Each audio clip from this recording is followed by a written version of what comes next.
Now देखिए जरा सा हम लोग स्टार्ट करते हैं। देखिए restoring force in the simple harmonic motion. देखिए जरा सा सबसे पहली बात, रीस्टोरिंग फोर्स का मतलब जब आपका बॉडी ऑसिलेट करके गई है, फॉर एग्जांपल से it is nothing but simply a pendulum and if it has oscillated like that, it has reached over here this position. तो रीस्टोरिंग फोर्स का मतलब ये है वापस इसको अपनी पोजीशन पे ला देना। क्लियर है यहाँ पर बात समझ में? A force which tends to make the body to reach at its original position. This is what the meaning of restoring force. It is not changing the shape, size, anything, but simply changing the position to bring the body back to its original position. Clear है यहाँ पर बात समझ में? For example, see, this is one spring over here, and this is one mass located over here. Clear है यहाँ पर? Now, if this spring comes back front, then this body is moving here or here. So it means its position is changing. Position is represented by x. मान लीजिए ये spring अगर हिलता डुलता है तो बॉडी आगे जाएगा या पीछे जाएगा, पोजीशन में चेंज होगी मास की। मास कभी यहाँ आ जाएगा, कभी यहाँ आ जाएगा, कभी यहाँ आ जाएगा, तो इसकी एक्स डिस्प्लेसमेंट में चेंज आ जाएगी। नाउ फॉर एग्जांपल से this is one pendulum over here. if this pendulum oscillates like that, then pendulum reaches over here. Say for example it has been reached over here. Now initially it was like that, now it is like that. It means the angle of displacement has been changed. Is it clear or not? It means if I want to write the coordinate over here, then here the coordinate system is position, here the coordinate will be angle. Now I am assuming generalized coordinate. Which coordinate? Generalized coordinate. Generalized coordinate means I am not assuming x, I am not assuming theta. हम एक generalised coordinate मान रहे हैं जिसमें हम x भी नहीं मानेंगे और थीटा भी नहीं मानेंगे। हम एक अलग ही नाम दे देते हैं, that is nothing but simply called as q. This is what the name of generalised coordinate. x को भी भूल जाएं और जो है थीटा को भी भूल जाएं, आप जो है याद रखें सिर्फ क्या बताइए जरा सा q।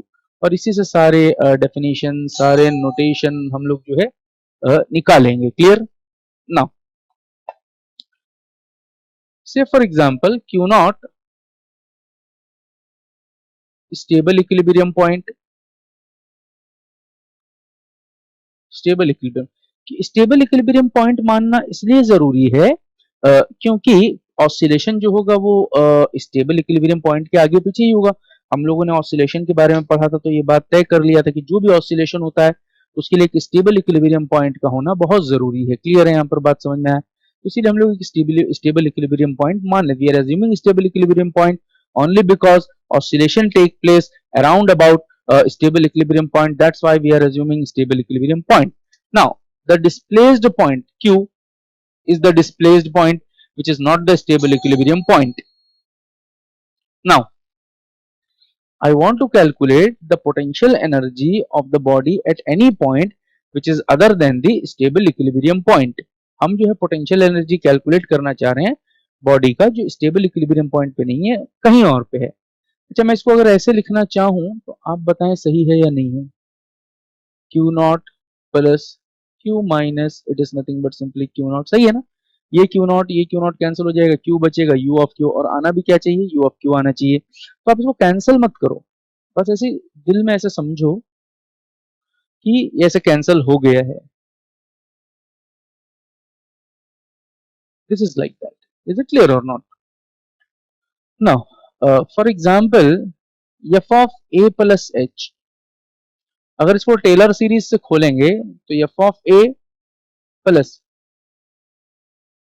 h f dash of a plus h square divided by 2 factorial f double dash of a h cube by 3 factorial f triple dash of a and so on like that.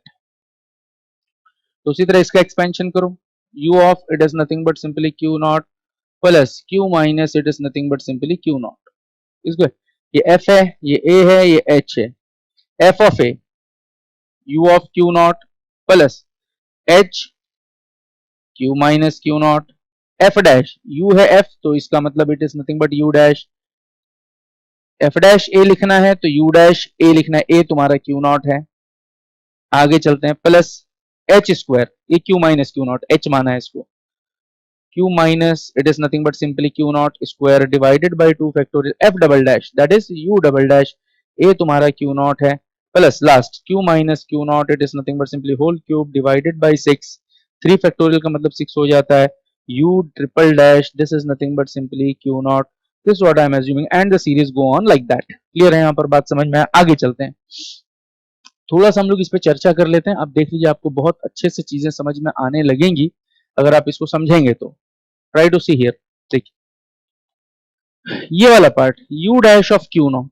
अच्छा, u dash का मतलब du upon dx या du upon dq, यहाँ generalise coordinate q है तो du upon dq मान लेना, या वैसे सिंगल डेरिवेटिव का मतलब du अपॉन dx। अच्छा, हम लोग पढ़ चुके हैं du upon it is nothing but dx, that is nothing but force, और कहीं पे भी या Q नॉट पे, Q नॉट पे, और Q नॉट कुछ भी है या स्टेबल इक्विलिब्रियम पॉइंट है, स्टेबल इक्विलिब्रियम पॉइंट पे फोर्स कितना हो जाता है? जीरो, ये वाला part zero.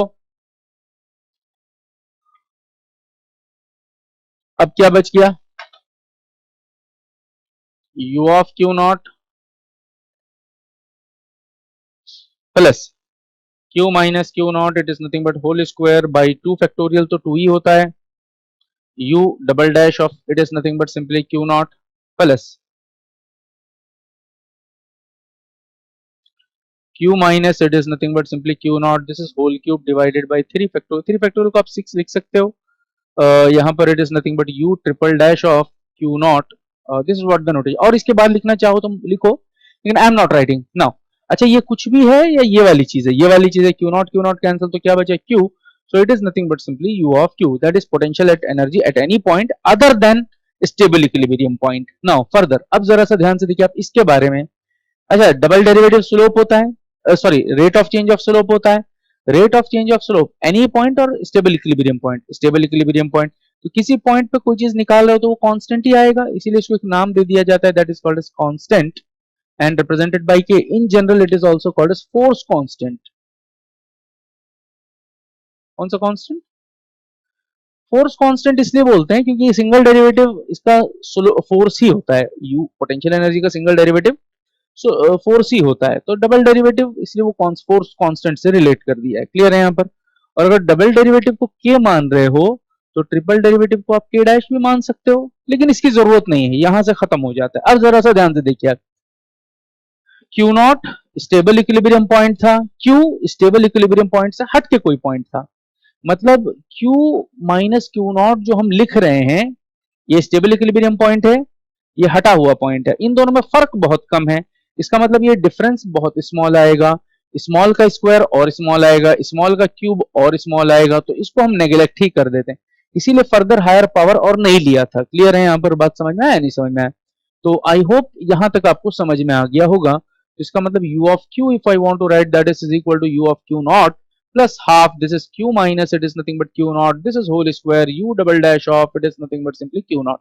Further you no need to proceed.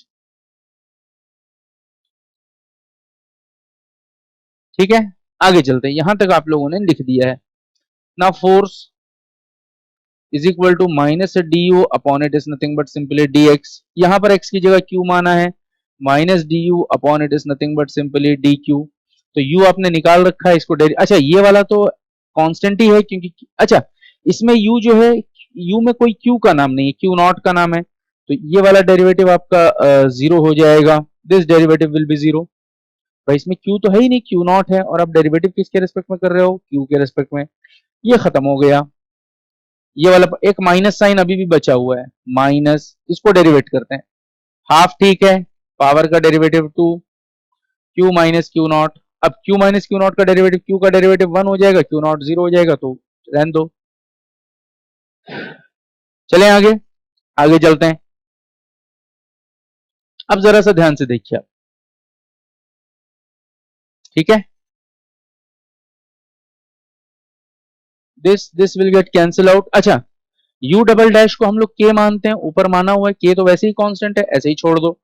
आगे चलते हैं, this will get cancel out, minus q minus it is nothing but simply q naught, it is nothing but k, half of सब cancel हो गया है। Clear है यहाँ पर? अच्छा, फोर्स में अगर आप वेक्टर में लिखना चाहो तो यूनिट वेक्टर यहाँ पे लगाना होगा, यूनिट वेक्टर का मतलब इन द डायरेक्शन ऑफ, है ना, पोजीशन, तो q के रेस्पेक्ट में कर रहे हो तो बगल में q कैप लगा देना, फोर्स अगर x की डायरेक्शन में लगाते तो यहाँ पर x कैप हो जाता, y की डायरेक्शन में लगाते तो y कैप हो जाता, अगर वेक्टर में लिखना चाहो, नहीं लिखना चाहो तो वैसे ही छोड़ दो। क्लियर है यहाँ पर बात? समझ में आ गया? आगे चलते हैं, So this is what called as restoring force.